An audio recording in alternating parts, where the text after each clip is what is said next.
Les autoportraits jalonnent son parcours de photographe tout au long de sa vie avec une certaine insistance. Et cette persévérance, à savoir qui elle était, voire une espèce d'accomplissement de soi réalisé à travers le geste photographique.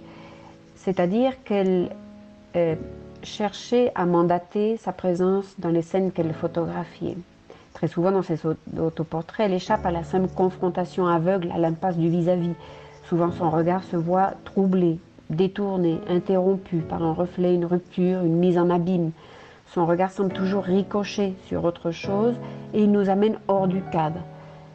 C'est comme si, d'une certaine manière, ce signe, cette présence n'était pas autorisée et qu'elle en faisait elle faisait une entorse à une sorte de règle dans laquelle elle était exclue. Là encore, on est dans l'évitement. Ces portraits qu'elle effectue avec autant d'insistance sont autant de tentatives à se trouver elle-même et à la fois à y échapper.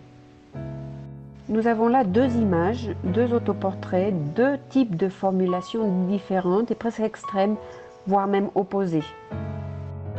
Dans la première, nous avons une projection de sa propre silhouette qui est devenue presque un objet emblématique, une signature. Tout le monde reconnaît la silhouette de Viviane Maier avec son chapeau projeté sur le sol.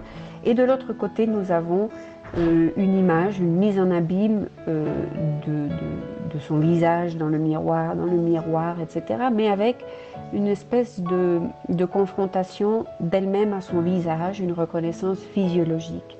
Entre ces deux extrêmes, dans ce segment très important qu'est le self-portrait dans l'œuvre de Viviane Maier, elle conjugue, elle décline tout un tas de formes qui font souvent appel à des formulations ou des typologies qui ont à voir avec le processus photographique, le miroir, la fenêtre, le reflet, le renvoi, etc.